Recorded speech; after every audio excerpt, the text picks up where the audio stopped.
سراقہ تھا اور وہ حضور کو پکڑنے آیا تاکہ 100 اونٹ جو ہیں وہ حاصل کر لیں. فرما سراقہ قریب آیا، فرما سراقہ باز آ جا. اس کے تو سر میں کھوپڑی میں 100 اونٹ گھوم رہے، وہ کیسے باز آتا؟ حضور کو پکڑنے کے لیے لپکا. یہ بھی کمال ہے حضور کے دہن کا. فرما زمین پکڑ سراقہ. اتنا کہنا تھا کہ زمین نے اس کے پیروں کو پکڑ لیا گھوڑے کہ وہ گرتے گرتے بچا. کہنے لگا شاید یہ پہلی مرتبہ ہوا کہ حضور میں باز آ جاؤں. جی فرما زمین چھوڑ دے سراقہ. زمین نے سراقہ کو چھوڑ دیا.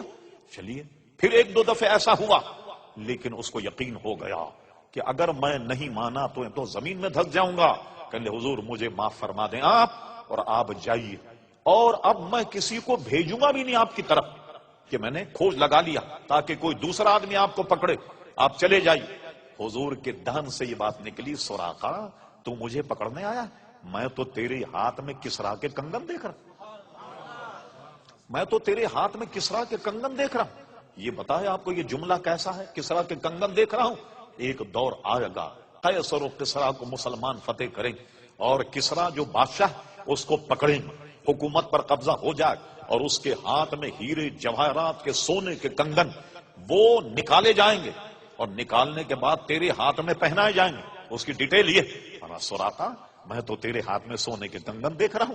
یہ جملہ بالکل ایسا تھا کہ آپ مجھ سے ملیں تو آپ مجھ سے کہنے لگ جائیں مولانا سنا آپ امریکہ کے صدر بننے والے. ارے میں کہوں گا بھائی کوئی آدمی ملا نہیں آپ کو صبح سے، کوئی پاکستانی آدمی ملے مجھے اور وہ کہیں مولانا ہم نے یہ سنا ہے کہ آپ پاکستان کے صدر بننے والے. ارے میں نے کہا پچھلے صدر کا کیا حال ہے جو مجھے صدر بنا رہے؟ کیوں مذاق کر رہے ہو میرے ساتھ؟ مذاق ہوگا یا نہیں؟ کہا سراقہ میں تو تیرے ہاتھ میں سونے کے کنگن دیکھ رہا ہوں. لیجئے صاحب. سراقہ لوٹ گیا. اب لیجئے صاحب حضور کے دہن سے نکل گیا. اور میں نے پہلے بتا کیا وما ينطق عن الهوى ان هو الا وحی یوحى، اس کو سامنے رکھی اور مقام مصطفیٰ سامنے رکھیے. حضور اس دنیا سے تشریف لے گئے. قیصر و کسرا فتح نہیں ہوئے. صدیق اکبر کا دور 2 سال کچھ مہینے کا، بڑی فتوحات ہوئی، کسرا فتح نہیں ہوا. فاروق اعظم رضی اللہ عنہ جلوہ گر ہوئے. مسند خلافت پر قیصر و کسرا کو رون دیا پیروں سے مسلمانوں نے اور پہنچ گئے ایران. اور جناب کسرا کو پکڑا، ایران فتح کر لیا. بڑی بڑی سپر پاوروں کو عزیزان گرامی ختم کر دیا. اور اس کے بعد کسرا کو پکڑا، اس کے ہاتھ سے کنگن نکالے اور ایک بڑی سی رکابی میں ہیرے جواہر اور کسرا کے کنگن یہ سجا کر کے مدینے شریف بھیجے گئے تحفے کے طور پر. فاروق اعظم رضی اللہ عنہ حضور کسرا فتح ہو گیا اور وہاں سے تحفہ آیا. فرما نہیں میں ہرگز نہیں لوں گا، جاؤ اس کو بیت المال میں داخل کر دیا جا. کیا حضور ذرا نقاب کشائی تو کیجئے، دیکھیے صحیح کیا آیا. حضرت فاروق اعظم رضی اللہ عنہ کیا کیا؟ جب کپڑا ہٹایا، اب جب 2 کسرا کے کنگن دیکھے قول رسول یاد آ گیا. اللہ اللہ. فرما اے لوگوں جاؤ سراقہ کو بلاؤ. سراقہ کہاں؟ ایک ڈھونڈ مچ گئی. سراقہ کو پیش کیا گیا اور سراقہ کا سراقہ ادھر آؤ اور یہ کنگن اپنے ہاتھ میں پہنو تاکہ قول رسول کی تکمیل ہو جائے. لیجئے صاحب سراقہ کو کسرا کے کنگن پہنا اور دنیا دیکھ رہی ہے کہ قول رسول کی تکمیل ہو گئی.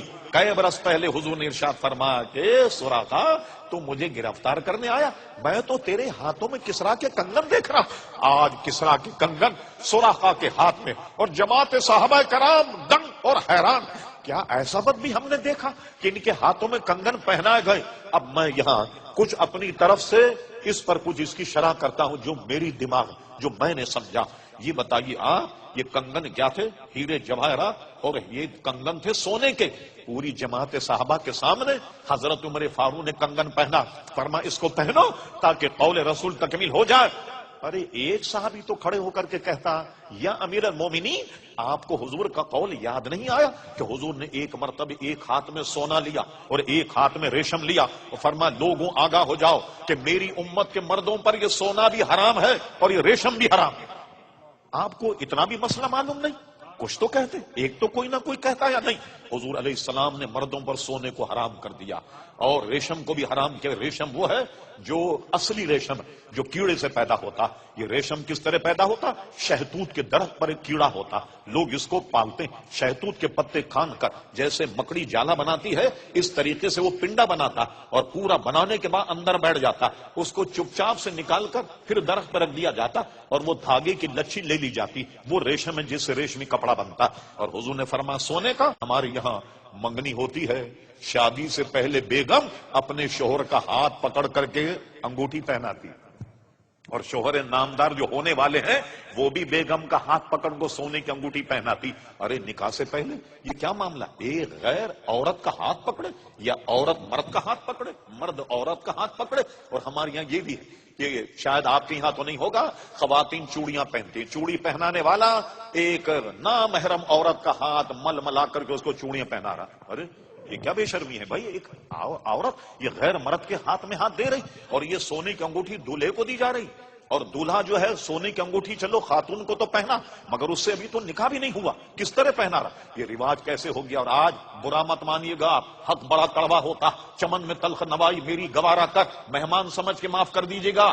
آج تو ہمارے نوجوان ہار ڈالنے لگ گئے گلے، سونے کی زنجیر ڈالے ہوئے ہیں۔ اللہ اکبر! دیکھا یہاں چین پڑی ہوئی، یہاں چین پڑی ہوئی، اللہ، اسی لیے تو بے چینی، سب حرام ہے۔ یہ تو سونا استعمال مرد کے لیے تو جائز ہی نہیں کہ گلے میں سونا اور جناب یہاں سونا اور انگوٹھی بھی سونے کی، اور جناب ایک ایکسٹرا جناب گھڑی تو گھڑی ایک ایکسٹرا اور جناب ایک کڑا اور جناب زنجیر ڈال لی جاتی، یہ ساری چیزیں حرام۔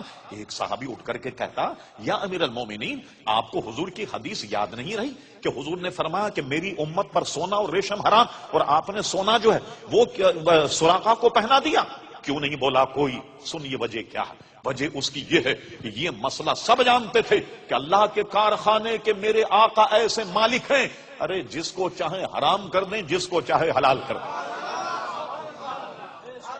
وہ حضور علیہ الصلوۃ والسلام کی زبان، آپ کا دہن، یہ لوگ کہتے ہیں حضور بڑے قانون داں تھے، میں کہوں گا قانون داں نہیں، واقعی بہت اچھے قانون داں تھے مگر قانون ساز ہیں۔ جو دہن سے نکل جائے جملہ رب کریم کا وہی قانون ہے، جو دہن سے جملہ نکل جائے سمجھ لو مرضی مولا وہی، سمجھ لو کہ منشا الہی جو ہے وہی ہے۔ سب جانتے تھے کہ حضور علیہ السلام نے سب کو تو حرام کہا مگر ان کے لیے جو کہا ہے کہ کسرا کے کنگن پہنو گے، اس حرام سے ان کا استثناء کر دیا۔ دیکھا آپ نے؟ اسی کو اعلیٰ حضرت امام اہل سنت کہتے ہیں میں تو مالک ہی کہوں گا کہ ہو مالک کے حبیب، یعنی محبوب و مہم میں نہیں میرا تیرا۔